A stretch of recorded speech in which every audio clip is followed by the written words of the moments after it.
ناظرین گرامی، حضور نبی کریم صلی اللہ علیہ وسلم واقعہ فیل کے سال 12 ربیع الاول بمطابق 22 اپریل 571 عیسوی بوقت صبح صادق سوموار کے دن پیدا ہوئے۔ سیدنا ابن عباس اور سیدنا جابر رضی اللہ تعالی عنہم روایت کرتے ہیں کہ رسول اللہ صلی اللہ علیہ وسلم واقعہ فیل کے سال سوموار کے دن پیدا ہوئے۔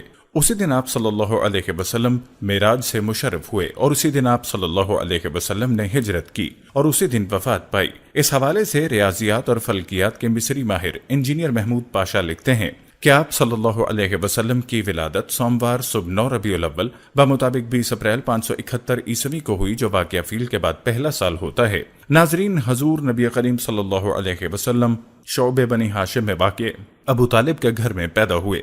آپ کی والدہ ماجدہ نے حمل قرار پانے کے بعد دیکھا کہ ان کے جسم میں ایک نور نکلا جس نے شام کے محلوں کو روشن کر دیا۔ ابن اسحاق نے کئی اصحاب رسول سے روایت کی ہے، انہوں نے کہا، اے اللہ کے رسول، آپ ہمیں اس بارے میں کچھ بتائیے۔ آپ صلی اللہ علیہ وسلم نے فرمایا، ہاں، میں اپنے باپ ابراہیم علیہ السلام کی دعا اور عیسیٰ علیہ السلام کی بشارت ہوں، اور میری والدہ نے حالت حمل میں دیکھا کہ ان کے جسم سے ایک نور نکلا جس نے شام کے محلوں کو روشن کر دیا۔ ناظرین، محمد بن اسحاق رحمۃ اللہ علیہ نے حسان بن ثابت رضی اللہ تعالی عنہ سے روایت کی ہے، وہ کہتے ہیں، اللہ کی قسم، میں ابھی 7 یا 8 سال کا لڑکا تھا، جو کچھ سنتا تھا اسے سمجھتا تھا۔ میں نے ایک یہودی کو یثرب کی ایک بلند جگہ پر کھڑے ہو کر اونچی آواز سے چیختے ہوئے سنا، اے قوم یہود! جب سب لوگ اس کے گرد جمع ہو گئے تو لوگوں نے اس سے کہا، تمہیں کیا ہو گیا ہے؟ اس نے کہا، آج کی رات وہ ستارہ طلوع ہوا ہے جو احمد کے ساتھ پیدا ہوا ہے۔ امام بہقی نے ابن عباس رضی اللہ تعالی عنہ کی زبانی ان کے والد سیدنا عباس رضی اللہ تعالی عنہ بن عبد المطلب کا یہ قول نقل کیا ہے کہ رسول اللہ صلی اللہ علیہ وسلم ختنہ شدہ خوش و خرم پیدا ہوئے تو ان کے دادا عبد المطلب بہت خوش ہوئے اور ان کے دل میں آپ صلی اللہ علیہ وسلم کی محبت اسی وقت سے جاگزیں ہو گئی۔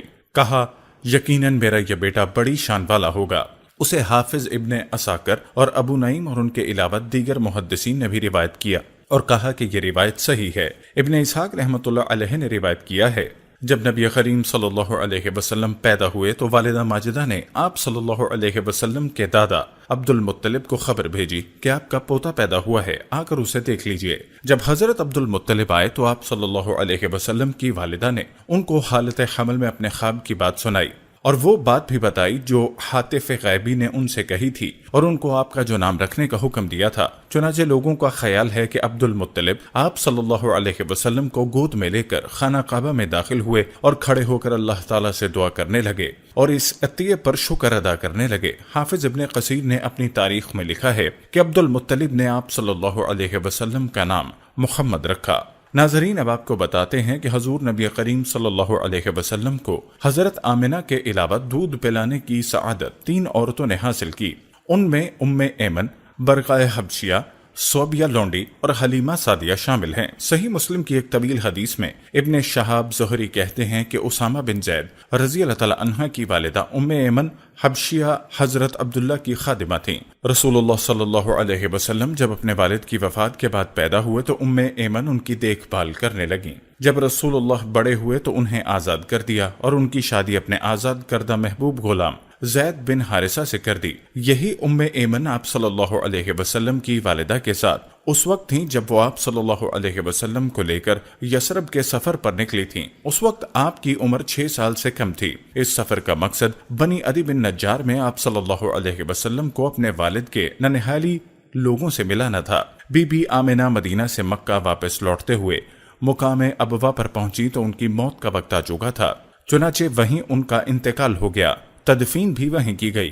اس وقت ام ایمن نے نبی کریم صلی اللہ علیہ وسلم کو سنبھالا اور مکہ مکرمہ پہنچ کر انہیں ان کے دادا حضرت عبد المطلب کے حوالے کر دیا، جنہوں نے آپ صلی اللہ علیہ وسلم کی بہترین پرورش کی۔ ناظرین، دوسری خاتون جنہوں نے آقا کریم کو دودھ پلایا وہ ابو لہب کی لونڈی صوبیہ تھیں، جن کی گود میں اس وقت ان کا بیٹا پرورش پا رہا تھا۔ اس سے پہلے صوبیہ نے آپ صلی اللہ علیہ وسلم کے چچا حضرت حمزہ رضی اللہ تعالی عنہ کو بھی دودھ پلایا تھا اور آپ کے بعد ابو سلمہ بن عبد الاسد کو بھی دودھ پلایا۔ امام بخاری و مسلم نے ام المومنین ام حبیبہ بنت ابو سفیان رضی اللہ تعالی عنہ سے روایت کی ہے، انہوں نے کہا کہ یا رسول اللہ، آپ میری بہن عزہ بنت ابی سفیان سے شادی کر لیجئے۔ آپ صلی اللہ علیہ وسلم نے فرمایا، کیا تم اسے پسند کرو گی؟ انہوں نے کہا ہاں۔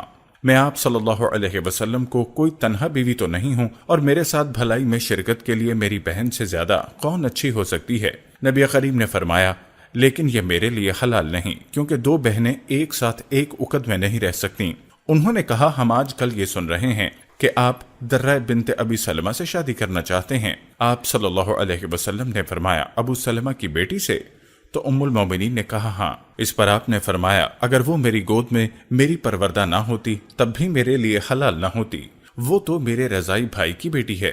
مجھے اور ابو سلمہ کو صوبیہ نے دودھ پلایا ہے، تم لوگ اپنی بیٹیوں اور بہنوں کو مجھے پیش نہ کرو۔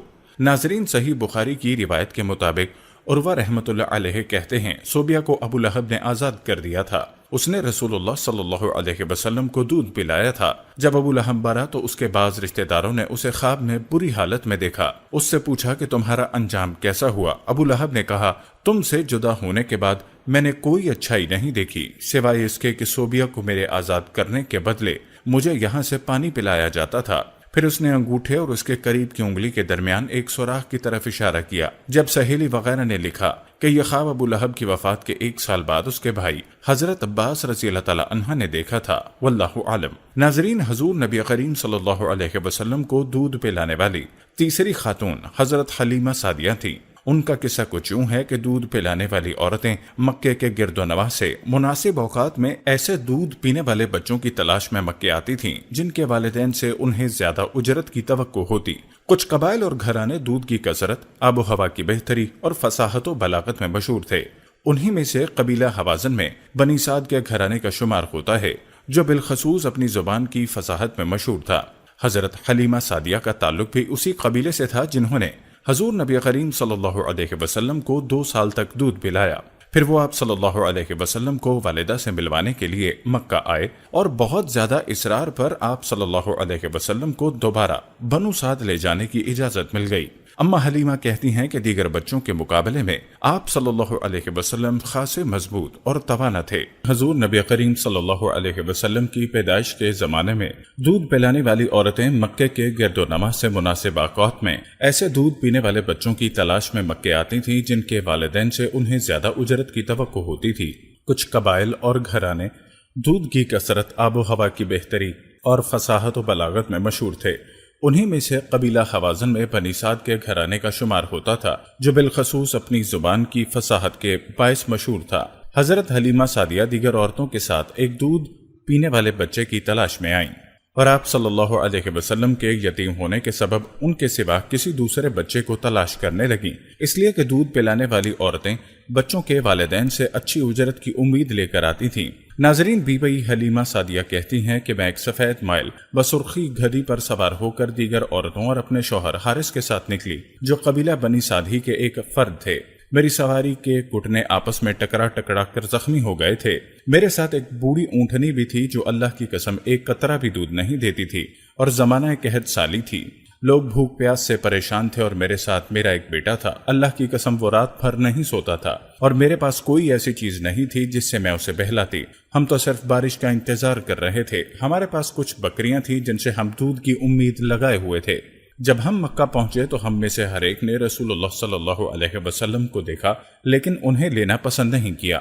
ہم سب کہتے تھے یہ تو یتیم ہے۔ دودھ پلانے والی عورت کے خیال تو لڑکے کا باپ کرتا ہے، اس کی ماں اور اس کے چچا یا اس کے دادا ہمیں کیا دیں گے؟ میری تمام سہیلیوں کو دودھ پینے والے بچے مل گئے، مجھے رسول اللہ صلی اللہ علیہ وسلم کے سوا کوئی نہ ملا۔ میں ان کے پاس واپس آ گئی اور انہیں لے لیا۔ اللہ کی قسم میں نے ان کو اس لیے لے لیا کہ مجھے ان کے سوا کوئی بچہ نہ ملا۔ میں نے اپنے شوہر سے کہا، اللہ کی قسم میں تو بنی عبد المطلب کے اس یتیم بچے کو ضرور لوں گی، امید ہے کہ اللہ ہم سب کو اس سے نفع پہنچائے گا۔ میں اپنی ساتھیوں کے ساتھ کوئی بچہ لیے بغیر واپس نہیں جاؤں گی۔ انہوں نے کہا، تمہاری رائے مناسب ہے۔ ناظرین، بی بی حلیمہ کہتی ہیں کہ میں آپ صلی اللہ علیہ وسلم کو لے کر اپنے خیمے میں آ گئی۔ اللہ کی قسم جو ہی میں خیمے میں داخل ہوئی تو میرے سینے میں دودھ اتر آیا، یہاں تک کہ میں نے ان کو یعنی رسول اللہ صلی اللہ علیہ وسلم اور ان کے بھائی کو پیٹ بھر کر دودھ پلایا، اور ان کے باپ اونٹنی کے پاس گئے تو دیکھا کہ اس کا تھن بھرا ہوا ہے۔ انہوں نے اسے دوہا، مجھے پیٹ بھر کر پلایا اور خود بھی سیراب ہوئے۔ انہوں نے کہا، اے حلیمہ، اللہ کی قسم ہمیں ایک مبارک جان ملی ہے، اللہ نے ہمیں اس کے سبب وہ کچھ دیا ہے جس کی ہم امید نہیں کرتے تھے۔ حلیمہ کہتی ہیں کہ ہم اس رات آسودہ ہو کر چین کی نیند سوئے۔ پہلے تو ہم اپنے بچے کے ساتھ رات کو سو بھی نہیں پاتے تھے، پھر ہم لوگ صبح کے وقت اپنے علاقے کی طرف واپس چل پڑے۔ میں اپنی سفید گدھی پر سوار ہوئی اور آپ صلی اللہ علیہ وسلم کو اپنے ساتھ سوار کر لیا۔ اس ذات کی قسم جس کے ہاتھ میں حلیمہ کی جان ہے، میں تمام عورتوں سے آگے بڑھ گئی۔ وہ کہنے لگیں، ذرا ہمارا خیال کرو، کیا یہ تمہاری وہی گدھی نہیں ہے جس پر سوار ہو کر تم اپنے گھر سے چلی تھی؟ میں نے کہا ہاں۔ انہوں نے کہا جب ہم چلے تھے تو اس کے گھٹنے زخمی ہو گئے تھے، اب یہ تبدیلی کہاں سے آ گئی؟ حلیمہ نے کہا اللہ کی قسم میں نے اس پر ایک مبارک لڑکے کو اپنے ساتھ بٹھایا ہوا ہے۔ ناظرین، حلیمہ کہتی ہیں کہ ہم جب وہاں سے نکلے تو ہر روز اللہ ہمارے لیے خیر اور بھلائی میں اضافہ کرنے لگا، اور جب اپنے گاؤں واپس آئے تو پورا علاقہ قحط زدہ تھا۔ لوگوں کے چرواہے بکریاں لے کر صبح جاتے اور شام کو واپس آتے، اور بنی سعد کی بکریاں ویسی ہی بھوکی رہتی، لیکن میری بکریاں آسودہ ہو کر دودھ سے بھری آئیں۔ ہم انہیں دھوتے اور پیتے تو لوگ کہتے حارث بن عبد العزی اور حلیمہ کی بکریوں کے ساتھ کیا ہوا ہے کہ وہ شام کے وقت آسودہ اور دودھ سے بھری آتی ہیں اور تم سب کی بکریاں بھوکی واپس آتی ہیں۔ لوگ چرواہوں سے کہتے تم بھی وہیں اپنی بکریاں چراؤ جہاں ان کی بکریاں چرتی ہیں۔ چرواہے ایسا ہی کرتے، لیکن پھر بھی وہ بکریاں بھوکی آتی اور میری بکریاں آسودہ اور دودھ سے بھری آتی۔ حلیمہ کہتی ہیں کہ آپ صلی اللہ علیہ وسلم اتنی تیزی سے نشوونما پا رہے تھے کہ دوسرا کوئی بچہ اس معاملے میں ان کے مشابہ نہیں تھا۔ آپ صلی اللہ علیہ وسلم ایک دن میں اتنا بڑھتے جتنا دوسرا بچہ ایک ماہ میں، اور ایک ماہ میں اتنا بڑھتے جتنا دوسرا بچہ ایک سال میں۔ جب آپ صلی اللہ علیہ وسلم نے 2 سال مکمل کر لیے تو میں اور میرے شوہر آپ صلی اللہ علیہ وسلم کو لے کر مکہ آئے۔ ہم آپس میں کہتے تھے اللہ کی قسم ہم اس بچے کو اپنے آپ سے جدا نہیں کریں گے۔ جب ہم آپ صلی اللہ علیہ وسلم کی ماں کے پاس آئے تو ان سے کہا اللہ کی قسم ہم نے کبھی اس سے زیادہ بابرکت بچہ نہیں دیکھا، ہمیں اس کے بارے میں مکہ کی وبا و امراض سے ڈر لگتا ہے، اس لیے تم اجازت دو کہ ہم اسے دوبارہ اپنے ساتھ لے جائیں تاکہ تمہاری کوئی بیماری اس کو نہ لگ جائے۔ ہم برابر اصرار کرتے رہے یہاں تک کہ انہوں نے ہمیں اجازت دے دی تو ہم آپ صلی اللہ علیہ وسلم کو لے کر واپس بنی سعد آ گئے، اور اسی حال میں 3 یا 4 مہینے گزر گئے۔ ناظرین، ایک دن آپ صلی اللہ علیہ وسلم اپنے رضائی بھائی کے ساتھ گھروں کے پیچھے اپنی چھوٹی بھیڑوں اور بکریوں کے ساتھ کھیل رہے تھے کہ آپ صلی اللہ علیہ وسلم کا بھائی دوڑتا ہوا آیا۔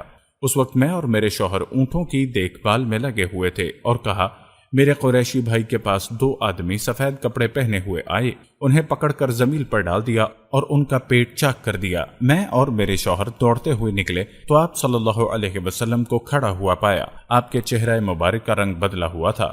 حلیمہ کہتی ہیں کہ میں نے اور میرے شوہر نے آپ کو چمٹا لیا اور پوچھا بیٹے تمہیں کیا ہوا ہے؟ کہا میرے پاس 2 آدمی آئے جنہوں نے مجھے زمین پر ڈال کر میرا پیٹ چیر دیا اور اس میں سے کچھ کر کے پھر اسے ویسے ہی بند کر دیا جیسے پہلے تھا۔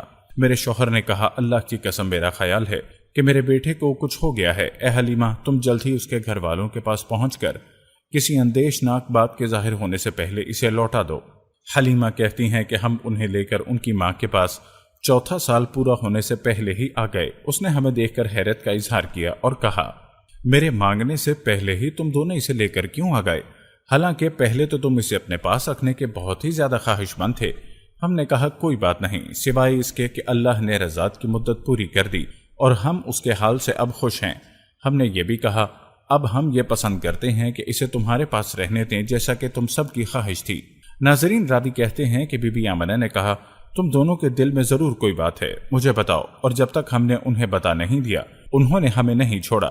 تب بی بی آمنہ نے کہا اللہ کی قسم اللہ اسے کوئی تکلیف نہیں ہونے دے گا، میرا بیٹا یقیناً بڑی شان والا ہے، کیا میں تمہیں اس کے بارے میں ایک بات نہ بتا دوں؟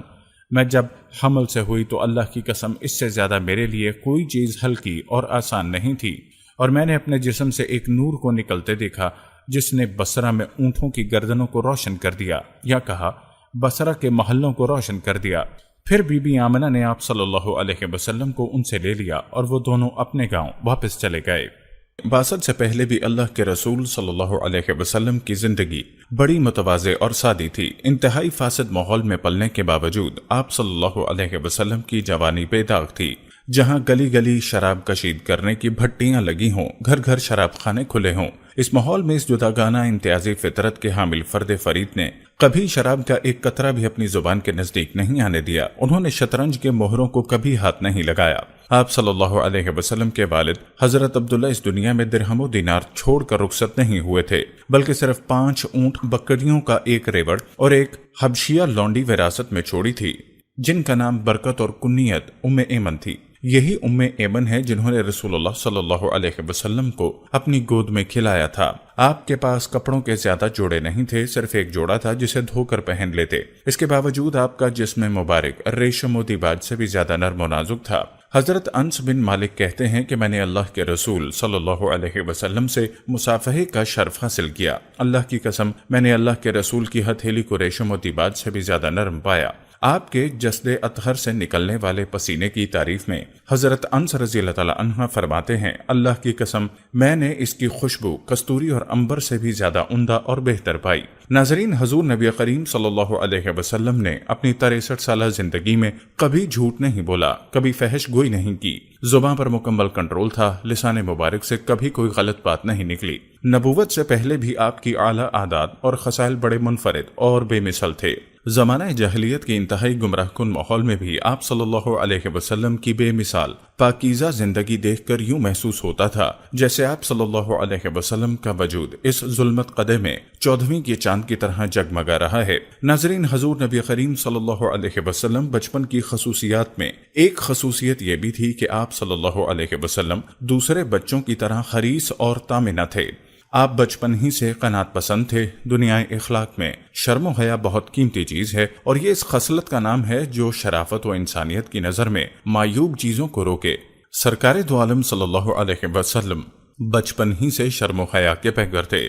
روایات میں ہے کہ تعمیر کعبہ کے موقع پر جب آپ صلی اللہ علیہ وسلم پتھر اٹھا رہے تھے تو آپ کے چچا سیدنا عباس رضی اللہ تعالی عنہ، جو آپ سے صرف 2 سال بڑے تھے، انہوں نے دیکھا کہ پتھروں سے ان کے معصوم بھتیجے کے کندھے چھلے جا رہے ہیں۔ اس زمانے میں عربوں میں آج کل کے یورپ کی طرح برہنگی کوئی معیوب شے نہیں سمجھی جاتی تھی۔ وہ تو خانہ کعبہ کا طواف بھی مادر ذات برہنہ ہو کر کرتے تھے۔ اس وجہ سے سیدنا عباس رضی اللہ تعالی عنہ نے اپنے بھتیجے کی دلجوئی کے لیے ارادہ کیا کہ سرکار دو عالم صلی اللہ علیہ وسلم کی لنگی کھول کر ان کے کندھوں پر رکھ دیں تاکہ پتھروں کے اٹھانے سے ان کے کندھے نہ چھلیں۔ لیکن اس قماری عورتوں سے زیادہ باحیا اور شرمیلی فطرت والے بھتیجے کے لیے اتنی برہنگی ناقابل برداشت تھی۔ سیرت ابن حشام میں مذکور ہے کہ ابھی لنگی کھلنے نہ پائی تھی کہ حضور کی حالت خیر ہونے لگی اور ایک ایسی اضطرابی کیفیت پیدا ہو گئی کہ سیدنا عباس گھبرا گئے اور فوری طور پر لنگی جوں کی توں باندھ دی۔ ناظرین، آپ صلی اللہ علیہ وسلم کی کفالت والد کے بعد شفیق چچا ابو طالب نے کی۔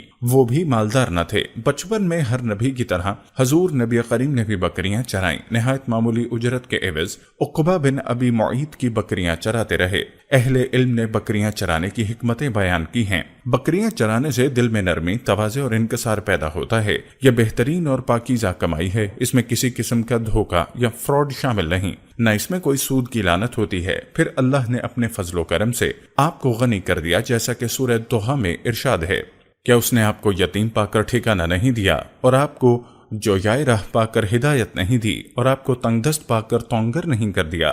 ناظرین، اللہ کے رسول صلی اللہ علیہ وسلم صحابہ کرام کے ساتھ مراز زہران کے علاقے میں تھے۔ فاقہ کا صحابہ ایک جنگل میں پہنچ کر پپلو کا پھل توڑ کر کھانے لگے۔ آپ نے ارشاد فرمایا، سیاہ پھل زیادہ لذیذ اور خوش ذائقہ ہوتا ہے۔ صحابہ کرام نے تعجب سے فرمایا، آپ کو کیسے معلوم؟ ارشاد فرمایا، یہ میرا اس زمانے کا تجربہ ہے جب میں بکریاں چرایا کرتا تھا۔ عرض کی گئی کہ یا رسول اللہ، کیا آپ بھی بکریاں چراتے تھے؟ آپ نے فرمایا، ہاں، کوئی ایسا نبی نہیں گزرا جس نے بکریاں نہ چرائی ہوں۔ صحابہ کرام نے پوچھا، کیا آپ نے بھی؟ ارشاد فرمایا، ہاں، میں بھی اہل مکہ کی بکریاں چند قیرات کے عوض چرایا کرتا تھا۔ سیرت نگاروں نے قرارت کا جو مفہوم لکھا ہے وہ یہ کہ قرارت بکریوں کے دودھ کا وہ حصہ ہے جو اللہ کے رسول صلی اللہ علیہ وسلم ان سے اجرت کے طور پر لیا کرتے تھے، جسے آپ صلی اللہ علیہ وسلم حضرت ابو طالب کے اہل و عیال کے ساتھ بطور غذا استعمال کیا کرتے۔ ایک روایت کے مطابق امام الانبیاء حبیب رب العالمین حضرت محمد صلی اللہ علیہ وسلم نے جب آنکھیں کھولیں اور ذرا ہوش سنبھالا تو رضائی والدہ محترمہ حلیمہ سعدیہ سے پوچھا کہ رضائی بھائی عبداللہ نظر نہیں آتے؟ حضرت سعدیہ نے فرمایا کہ وہ بکریاں چرانے جاتے ہیں۔ اسی وقت فرمایا کہ کل سے میں بھی بھائی عبداللہ کے ہمراہ بکریاں چرانے جاؤں۔ گویا اسی وقت یہ احساس فرما لیا کہ اپنا بار دوسروں پر ڈالنے کی بجائے خود اٹھانا چاہیے۔ ناظرین، اجرت لے کر کوئی کام کرنا، خواہ بکریاں چرانا ہو یا کوئی دوسرا کام کرنا، شان نبوت اور رسالت کے خلاف نہیں ہے۔ بعض سیرت نگاروں کو ایسا محسوس ہوا تو انہوں نے بکریاں چرانے کے حوالے سے تعویلات فرمائیں، حالانکہ محققین کی رائے یہی ہے کہ کام کی اجرت اور مزدوری لینا کوئی غیر شرعی امر نہیں اور نہ ہی مقام رسالت کے خلاف ہے۔ حدیث کی معتبر کتاب نسائی شریف میں حضرت نصر بن خزن رضی اللہ تعالیٰ عنہ سے روایت ہے کہ ایک مرتبہ اونٹ والے اور بکریوں والے آپس میں فخر کرنے لگے تو اللہ کے پیارے رسول صلی اللہ علیہ وسلم نے ارشاد فرمایا، موسیٰ علیہ السلام نبی بنا کر بھیجے گئے اور وہ بکریوں کے چرانے والے تھے۔ داؤد علیہ السلام نبی بنا کر بھیجے گئے اور وہ بھی بکریاں چرانے والے تھے، اور میں بھی نبی بنا کر بھیجا گیا اور میں بھی اپنے گھر والوں کی بکریاں مقام اجیاد میں چرایا کرتا تھا۔ واللہ عالم۔ ناظرین، انبیاء کرام کا بکریاں چرانا دنیا کی گلہ بانی کا مقدمہ اور تمہید ہوتی ہے۔ بکریاں چرانے میں گلہ بان کو ہر طرف نگاہ رکھنی پڑتی ہے، کیونکہ کچھ بکریاں اس طرف دوڑتی ہیں اور کچھ دونوں طرف۔ ان کو نظم و ضبط میں لانا بہت مشکل اور دشوار کام ہوتا ہے۔ پھر ان کو بھیڑیوں اور درندوں سے بچانا بھی گلہ بان کے فرائض میں شامل ہوتا ہے۔